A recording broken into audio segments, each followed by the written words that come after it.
This podcast is sponsored by ebookit.com, self-publishing solutions for the independent author and small press. Visit us today at ebookit.com. Hello and welcome to the Toastmasters Podcast, the official podcast of Toastmasters International. Hello everybody, my name is Bo Bennett. And I'm Ryan Levesque. And welcome to the first of several podcasts talking about the International Convention. Coming up when, Ryan? The International Convention is Wednesday, August 15th to Saturday, August 18th, 2012 in Orlando, Florida at the Hilton Orlando Bonnet Creek Resort. And you know what that's next to, don't you? Oh, yes, I do. Disney World. Woohoo. Very close by, too. I don't know if you looked it up online at all, Bo, but no. It's very close by. And it's a very happy place. Yep. So if we're going to the convention, we're going to Disney. That's the way it's going to be. Like we did last year, what we're going to be doing is incorporating several little clips of interviews into several podcasts. So you'll hear about 4 different interviews per podcast, starting with this first one and probably going until June. So sit back, relax, and enjoy.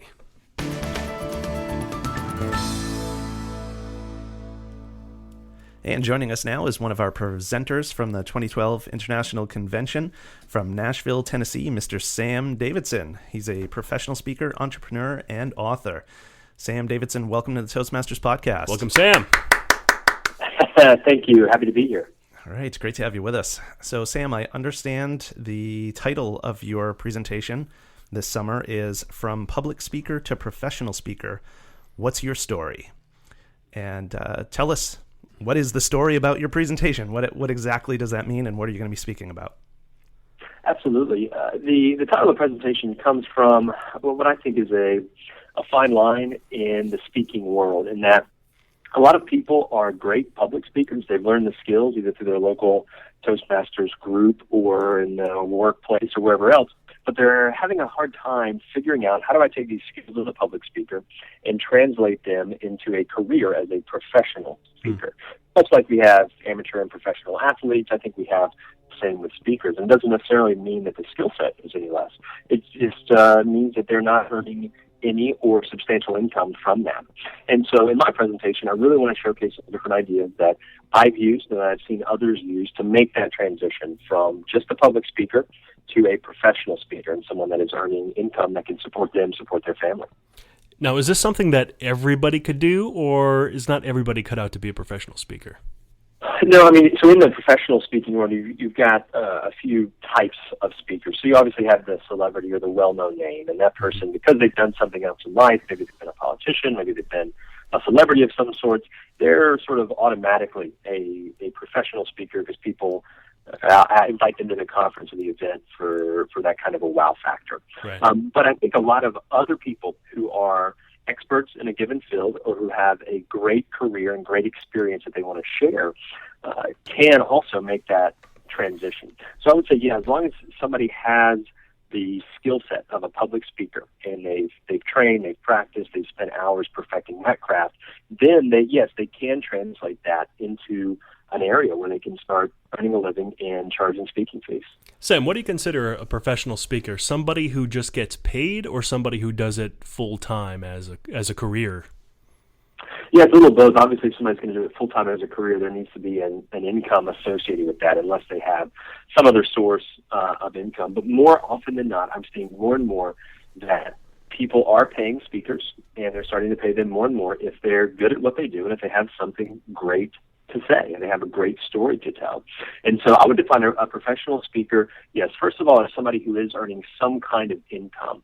And when folks start out, as the case was with me, it wasn't full-time income, and I had to supplement with a handful of other things.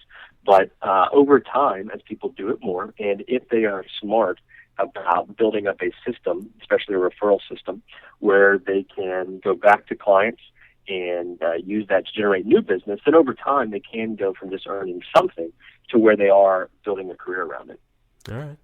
And Sam, I imagine many attendees who go to your session will have read your session description on Toastmasters.org and seen that one of the things you're going to talk about is helping the members of the audience find and identify their personal story that's authentic, timely, and relevant, as it says in the description. Do you believe someone who's reasonably motivated, who doesn't recognize a unique story that they have to tell or share, does have one, and that it just needs to be uncovered, perhaps? Oh, absolutely. And that's a lot of what we're going to spend time in my session talking about, is that what is that core story that you have as an individual? Because more often than not, I found that meeting planners and other conference professionals are looking for something unique in a speaker. And so they're looking for, maybe it's a true life story, or they're looking for something different and something compelling that a speaker can bring to the stage. And so I believe that anybody has that story within them, and it's just a matter of figuring out, what is it? Because if we're all going to talk about the same topic, then I feel like sometimes you get into this habit or perhaps danger of just acting. And so if I try to advertise myself as, hey, I'll speak about anything, then what am I really bringing that's unique? If you're just giving me a script, or I'm talking about anything from sales to leadership to motivation, industry trends in a particular business. And so what I've found is that by actually limiting what it is you're going to talk about, but starting with your story, but then limiting that to a key area, you'll in the end be more successful, because then you'll be able to stand out as best in class almost, by the best person, or one of the top 5 people to speak about a certain topic. And I've also found that when people are telling their own story, or they're talking about something that they are very good at, or sharing what it is that's personal to them, their passion for that topic and their knowledge really shines forth. And perhaps in college or in high school, you had a professor or that teacher who was teaching about maybe a general subject area. So they were teaching biology 101. And they were pretty good. They got the information across. But later, maybe when you took them as an upperclassman and they were talking about a certain species of frogs, let's say, you could really see their excitement. And I think it's the same thing with speaking, is that the more defined we get in terms of our topic, or the more that we can really hone in on that niche area, then our personal story, our personal experience will really shine through and will be great on stage. And that's what will help us continue to get more gigs. Well, Sam, this sounds great. It sounds like it's going to be a wonderful presentation, so good luck with it. Sam, when is your event going to be at the International Conference? The event will be on Friday afternoon at 3 p.m. Wonderful. All right, Sam, thank you very much for your time. Hey, thanks for having me. I look forward to seeing everybody down in Orlando. All righty. Thanks, Sam. And joining us now from Castleman, Ontario, is Chris Ford.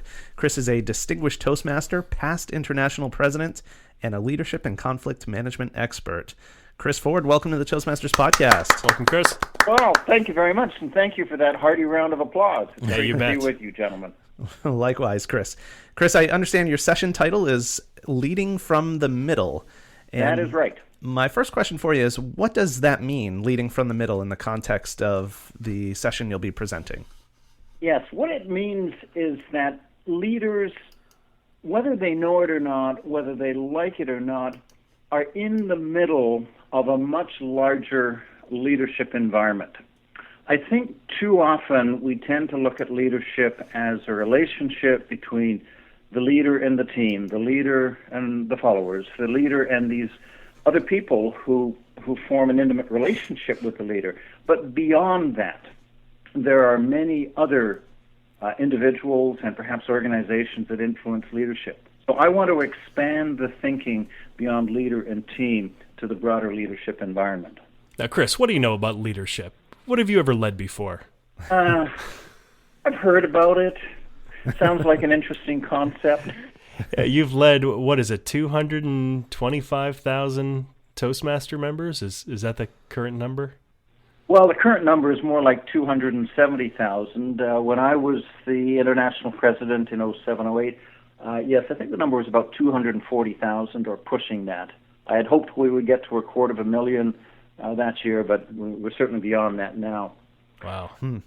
But my leadership experience, of course, includes many, many opportunities in Toastmasters, for which I thank the organization sincerely. It's just been a wonderful ride, so to speak, and I've learned a lot from it. Professionally, I've had a 35-year career in the Canadian Army. I started as an officer cadet and was challenged to develop my leadership skills then. I retired about 10 years ago as a brigadier general, so I've been able to work on leadership, develop my leadership skills, and share them with others from every rank, from the most junior up to strategic and executive leadership. I think I've learned a thing or two along the way, made a few mistakes along the way, that's for sure. But again, it's been part of my leadership development. And just very briefly, since retirement, amongst other things, I went back into the public service of Canada as a civilian, worked as a director in citizenship and immigration and a director general back in defense, leading our conflict management and resolution program. So, as I said, I think I've experienced a bit of leadership over many, many years, and just looking forward to an opportunity to share some insights with others. All right, I'm impressed. All right. Chris, when I hear the phrase leading from the middle, my mind immediately goes to a middle manager in an organization. But I think you're proposing something more broad than that, and it sounds like the material you're going to present would apply not only to a middle manager, but someone who's leading an entire organization like the international president or a CEO, as well as a frontline employee. Is that the case? Does this material apply to folks at all levels of organizations? You've got it exactly right there, Ryan. If you Google or enter into your search engine leading from the middle, you'll find many, many hits about the idea of being a middle manager or a middle supervisor, and what does that mean? My idea here is much broader than that. No matter where you are in an organization, be it the international president, the president of the United States of America, the prime minister of Canada, or maybe you're somewhere further down on the totem pole, you always have people that you are working to. You have a set of higher-ups. For example, the Prime Minister of Canada, arguably the leading politician in the country, has a set of higher-ups. They're called the taxpayers. They're called the citizens of the country. That's who the Prime Minister works for. In Toastmasters, sure, the president kind of looks like a top dog, if you will, but no, we invert our pyramid, don't we? We put the president at the bottom of it all. But even if you stick with the higher-up concept, the higher-ups in Toastmasters are the members, right? The president has to be responsive to the needs and the wishes and the interests of the members, otherwise he or she is not providing the service required. If you take a classical organization, it doesn't matter where you are and what your title is. We all have a boss that we need to work to. But there's more than just the boss, and I see four distinct groups that surround the leader, in addition to the team, that is. There's what I call the fan club, the people who are on the sidelines or perhaps in the organization cheering you on. Yeah, you're doing a great job, Chris. Keep it up. We love what you're doing. There's another group called the peers, my colleagues on the same level who may or may not appreciate what I'm doing, may or may not understand what I'm doing, but I certainly need to connect with them. I need to reach out to them. I need to find out what their needs and interests are. And then, like it or not, we've got another group, I call them the detractors, and they're the ones that are trying to pull you down. They don't understand you, they don't want to understand you, they want to get in your way, they'd just rather see you go away. And as a leader, we need to understand all of those groups, who's in those groups, what are their needs and interests, and why should I as a leader care about that? That's what I mean by the much broader leadership environment. And I assume that you will be answering either all or some of those questions during your presentation. All in about 45 minutes. Now, it's a tall order. What I want to do is, let's say, whet the appetite of the people who come to this workshop. Right. Expand the thinking.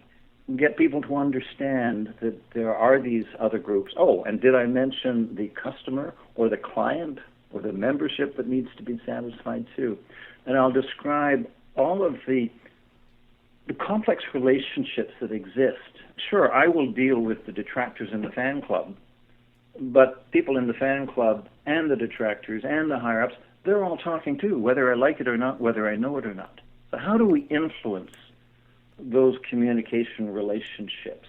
And how do we fully appreciate the large environment of our leadership challenge so that we can do a better job with the team and a better job of, at the end of the day, serving the customer or the client or the member. Sounds great. It sounds like good stuff. And when are you going to be doing all this? When is your session? Yes, it's on Friday afternoon, 17th of August at 1 o'clock. All right. Chris Ford, thank you so much for being on with us, and we look forward to seeing you at the International Convention. I look forward to seeing both of you, Bo and Ryan, and hundreds, if not thousands, of others at the convention. All righty. All right. You take care. Thanks, Okay, Chris. thanks very much. Bye for now. Bye. And joining us now is Matt Abrahams. Matt is joining us today from the heart of Silicon Valley in California, and he is going to be presenting at the Toastmasters International Convention a session titled Speaking Up Without Freaking Out, Tips and Tricks from Overcoming Speaking Anxiety. Matt Abrahams, welcome to the Toastmasters Podcast. Welcome back. Hey, thank you very much. Glad to be here. Good to have you back. Yes, we you. did an episode with Matt, episode number 43, Know Thy Fear, in April 2011. And it was a similar topic to what your session is about. I think from the title, it's fairly self-explanatory, but if you could give our listeners a sneak preview of what's in store for your session, Matt. Certainly. I'm really excited to be presenting at the International Convention. We're really going to be focusing on techniques that are practical that people can employ to become more credible and compelling when they speak. And really at the heart of that is confidence. And many of us, even if we've been speaking for a long time, still have some anxiety around it. And we'll be looking at lots of different aspects of anxiety, from the sources of anxiety, to anxiety associated with the anticipation of speaking, the preparation to speak, and the actual anxiety that happens when you're doing the presenting. Do people get anxiety thinking about anxiety? Absolutely. There's a whole area of study that looks at the anxiety that comes from being anxious and getting anxious. Oh, boy. And Matt, you're a Toastmaster. You're a believer in the program, obviously. And as you know, many people join Toastmasters to overcome their speaking anxiety. So I'm curious to know, without giving away the whole list of ingredients in your secret sauce, what are attendees going to find unique about your approach to overcoming speaking anxiety beyond what they get from the Toastmasters program? Yeah, I am a firm believer in Toastmasters, not only as a member, but as a teaching academic. I always recommend Toastmasters to my students to further their education and their experience with speaking. And you're right, people stay nervous even after lots of experience with speaking. I believe it's an innate part of who we are, and yet there are many, many techniques that we can use to help us manage that anxiety. What I believe is there is no secret sauce. It's really about unlocking many techniques that are locked away in academic journals and other sources that really people just need exposure to and to really get practice with. And I think if people attend this session, they will get direct practice with techniques, and it's all about finding the techniques that will work for each individual. I call it creating your own anxiety management plan so that you have it at your discretion when you need it, and it'll help you become more calm and confident, which will ultimately lead to more credible and compelling speaking. It sounds like your session is going to be a little bit interactive. Is that true? Absolutely. People need to come expecting to be up and doing some techniques. We will do some discussion, but it's going to be a lot of actual activity working on these techniques. There's no better way to learn an anxiety management technique than to actually do it. Very good. Could you maybe give us one little peek into an exercise that you'll be doing in your session? One of the things that we'll spend time talking about is confident speakers tend to do certain behaviors when they speak, and those who are anxious tend to do other behaviors. So we're going to be looking at very specific speaking behaviors that we can enact that will help us appear confident. I like to call this fake it till you make it. The wonderful thing about these techniques is as you implement them, your audience sees you as a confident speaker, and you then become more confident and your anxiety abates. So we're going to be working on some very specific nonverbal communication skills that will help people feel more comfortable and look more comfortable. That's great. You piqued my interest. I don't know if you should share just one of those techniques with us. or if we should just wait? What do you think, Matt? I think I can share one of the techniques because there's so many more. Okay, Let me great. give you an example. When people present or begin a presentation and they have some level of anxiety, Right. they tend to retreat, and not only retreat in the power of their voice, but they retreat physically in their body position and posturing. Most anxious speakers, when they start to speak, take a step back, bring their arms up, look down. All of those are natural responses to a threat, and it makes you look uncomfortable, and it makes your audience uncomfortable. And then you get into this vicious feedback loop where you notice your audience is uncomfortable. That makes you feel more nervous, makes them feel more nervous. Right. Simply by stepping forward into your audience, opening your hands and extending them away from your body, making good eye contact, you can absolutely come off as a confident speaker, and your audience will treat you as a very confident speaker. I like it. Definitely. And I like it. I trust there's a lot more where that came from, Matt. Oh, he just Absolutely. That's the tip of the iceberg, Yeah. Ryan. There's a bunch more where that came from. Great. Matt, thank you so much. When is your session going to be? What time and day? My session is Friday, August 17th at 3 p.m. I hope to see lots of Toastmasters there. Wonderful. And from the sounds of your session, I bet you will. Great. Thank you. All right. Thank you for being with us. Take care. Thanks, Matt. Absolutely. Thank you. And joining us now is distinguished Toastmaster, world traveler, and professional speaker, Sid Chopra. Welcome to the Toastmasters Podcast, Sid. Welcome, Sid. Well, thank you for having me on. Great to have you with us. Now, Sid, I know your session title for the International Convention is Lost in Translation. So my first question for you is, what exactly is Lost in Translation, and how can we find it again? Well, Lost in Translation is about intercultural communication, all the tricks and traps that we seem to fall into more increasingly because of the fact that we've got globalization just going at full tilt. So we're interfacing with people from other cultures and from other organizations that have very different vantage points and very different vocabularies and habits and understandings and the things that can happen to us when we have to interact. All right, that's fair. And when we talk about other cultures, I'm sure most people are probably thinking dealing with people from, say, different ethnic backgrounds, maybe different languages, but is part of this culture, like, for example, if you're dealing with someone who is from an organization that's different culturally, or is that beyond the scope of your session? Well, certainly, there are things, the rules, and when we talk about, we're going to be more tailored towards international, country to country, intercultural. But certainly the same rules will apply to people that are talking to, if for me, I'm in IT, talking to somebody who's in accounting. There's a lot of the same things that have to go on because we do have very different vocabularies and different ways of thinking. And as communicators, the burden is really on us to make sure that we are able to get our message across to them. And, they live in a different world. Sometimes it's a physical world and sometimes it's just a mental world. Right.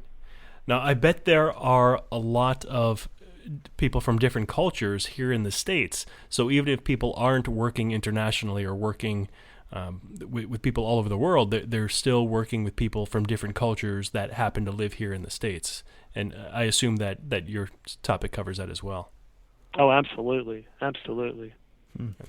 Now, I wanted to ask you, Sid, how are you going to be communicating this information? Are you going to be using stories, techniques, interactive exercises with members of the audience? So what's the session going to look like? Well, I think we're going to have to use all of these things. I want to make sure that we use as many learning modalities as we possibly can, and that's one of the challenges you have in communication with other cultures. You don't always have that same, vocabulary and language. You have to use other kinds of ways of communicating, and so we'll experiment with some of those things and have some fun with it. Sid, I think oftentimes people maybe get a little nervous about communicating with someone from a different culture because they're afraid to say the wrong thing and offend someone. So I imagine certainly there must be certain things to be aware of about the culture you're dealing with. to be sensitive to that culture. But are there things, let's say if you just find yourself in a situation where you're communicating with someone from a culture that's unfamiliar to you, are there certain universal things you could do to maybe show your goodwill, and even if you do something that's culturally insensitive, to help your listener be aware that forgive you. Yeah. Forgive your stupidity. You don't mean any harm. Right. And the funny thing is that that's happened to me a lot. I've traveled, to far more countries than I know the languages of. And one of the things that's kind of universal, and we've actually studied this, your facial expressions carry a lot of weight. There's a gentleman by the name of Paul Ekman who was the scientist behind the science in the show Lie to Me, if you ever watched the TV show Lie yes. to Me. Mm-hmm. And we had these things called microexpressions, and we were wired to be able to pick up on those differences. And it's a biological advantage for us to have that ability, because we had to use faces, our facial expressions, long before language evolved. And even as babies, we have to be able to read our parents' facial expressions. So long before we could actually know our first words. So our faces is really very valuable in communication, and it to the point where it can tell us whether or not we're lying or someone's lying to us. So that's the first thing. Smile. Be friendly. Have a genuine sense of curiosity about somebody and caring. You can show all of these things without ever saying a word. And those nonverbal gestures are huge in those situations. Right. I think that's good advice, not only for cross-culture, but what do you call it? Incultural? Is that the correct term as well?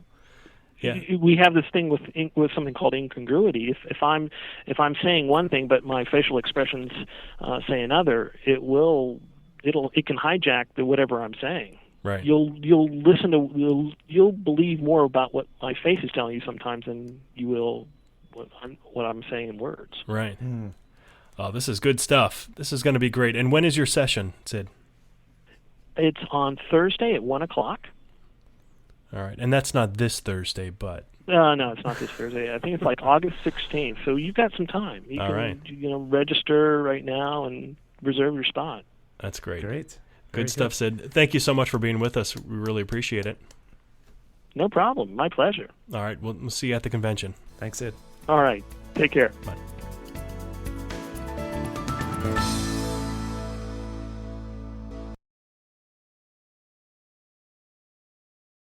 Isn't it about time you published that book you've been thinking about? We can help with that. At ebookit.com, we've been providing authors and small presses with ebook publishing services since 2010. Visit us today at ebookit.com and let us know how we can help you.